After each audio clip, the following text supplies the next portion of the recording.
Hoje eu vou trazer uma reflexão para vocês sobre o porquê que Deus permite o sofrimento. Mas antes de eu falar sobre esse tema, eu vou estar lendo 3 versículos que estão na Bíblia. O primeiro está em Salmos 119, verso 71, que diz: "Foi bom que eu tivesse sido castigado, pois assim aprendi os seus mandamentos." O segundo versículo está em Romanos 8, verso 18, que diz: "Eu penso que o que sofremos durante a nossa vida não pode ser comparado de modo nenhum com a glória que nos será revelada no futuro." O terceiro versículo está no livro de Tiago, capítulo 1, verso 1 e 2, que dizem: "Meus irmãos, sintam-se felizes quando passarem por todo tipo de aflições, pois vocês sabem que, quando a sua fé vence essas provações, ela produz perseverança." Bom, gente, hoje é muito comum a gente ouvir as pessoas se perguntando: se Deus existe, por que existe o sofrimento? Por que Deus permite que as pessoas sofram tanto? Por que Deus permite o sofrimento? Eu vou estar trazendo para vocês hoje uma reflexão, uma visão que eu tenho sobre esse assunto. Eu acho o seguinte, gente: Deus, acima de tudo, acima do nosso bem-estar físico, acima dele estar preocupado com a nossa carne, dele estar preocupado com a nossa saúde, porque é óbvio que ele também se importa com o nosso bem-estar físico. É óbvio que ele também quer ver a gente bem, que ele quer ver a gente feliz, ele quer ver a gente saudável. Mas acima de tudo isso, a gente não pode esquecer que ele está preocupado com a salvação da nossa alma. Ele está preocupado com o nosso estado espiritual. Então, eu acredito que muitas pessoas só conseguem se voltar para Deus, muitas pessoas só se lembram de Deus ou só reconhecem o trabalho de Deus, só reconhecem a existência e a provisão de Deus quando elas são colocadas à prova, quando elas têm que enfrentar algum sofrimento, quando a carne das pessoas padece, quando a carne está enferma, quando a carne está enfrentando algum tipo de sofrimento, algum tipo de dor.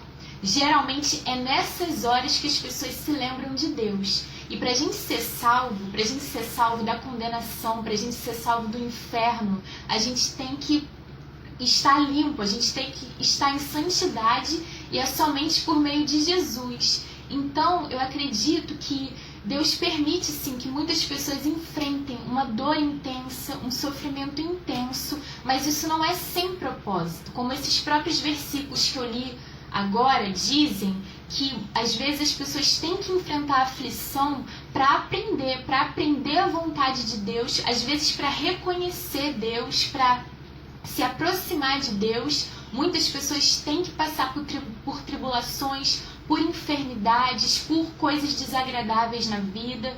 Tem pessoas que sofrem às vezes a vida inteira. Mas por que isso acontece?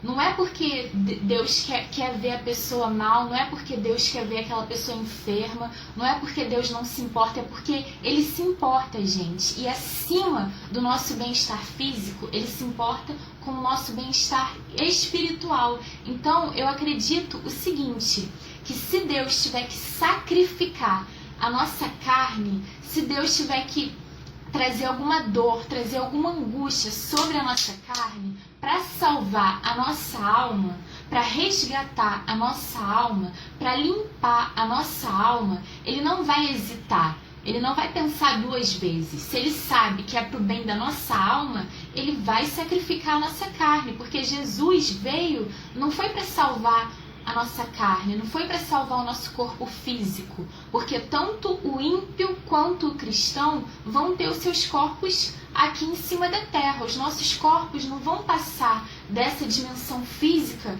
para a dimensão espiritual. Jesus não veio salvar os nossos corpos físicos. Jesus veio salvar a nossa alma. Jesus veio salvar o nosso espírito.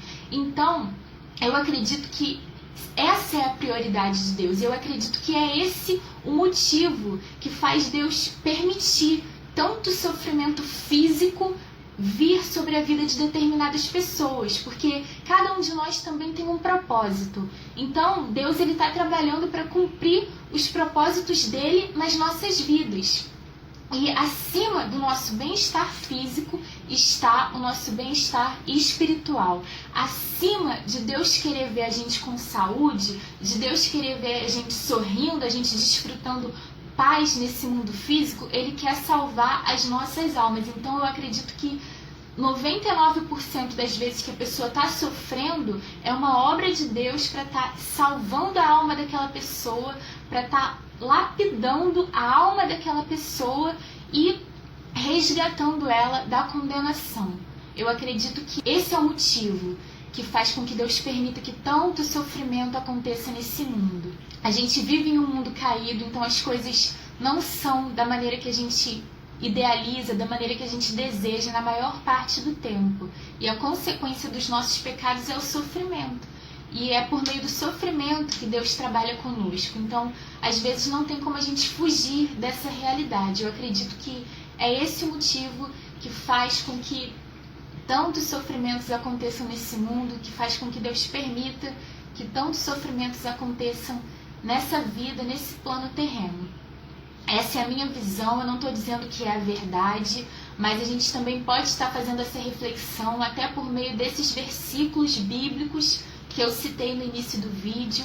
Então eu deixo essa reflexão aí para vocês. Eu espero que a próxima vez que alguém perguntar para você: mas se Deus existe, por que existe tanto sofrimento? Mas se Deus existe, por que tantas pessoas estão morrendo de fome na África? Quando vierem perguntar isso aí para vocês, vocês já vão poder dar uma resposta. Eu imagino que é por esse motivo, é porque Ele está preocupado realmente com a nossa alma. Jesus veio salvar as nossas almas.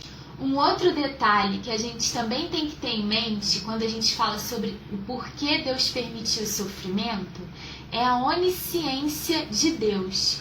Deus, ele já tem o conhecimento do futuro. Ele não somente tem o conhecimento do passado e do presente, mas ele também já tem o conhecimento do futuro. Talvez ele permita determinados sofrimentos também como uma forma de estar livrando a pessoa de algo que ela poderia enfrentar no futuro, de algo pior que essa pessoa poderia estar tendo que encarar no futuro. E é isso, gente. Eu espero que vocês tenham gostado desse devocional. Eu espero que essa reflexão agregue conhecimento a vida de vocês.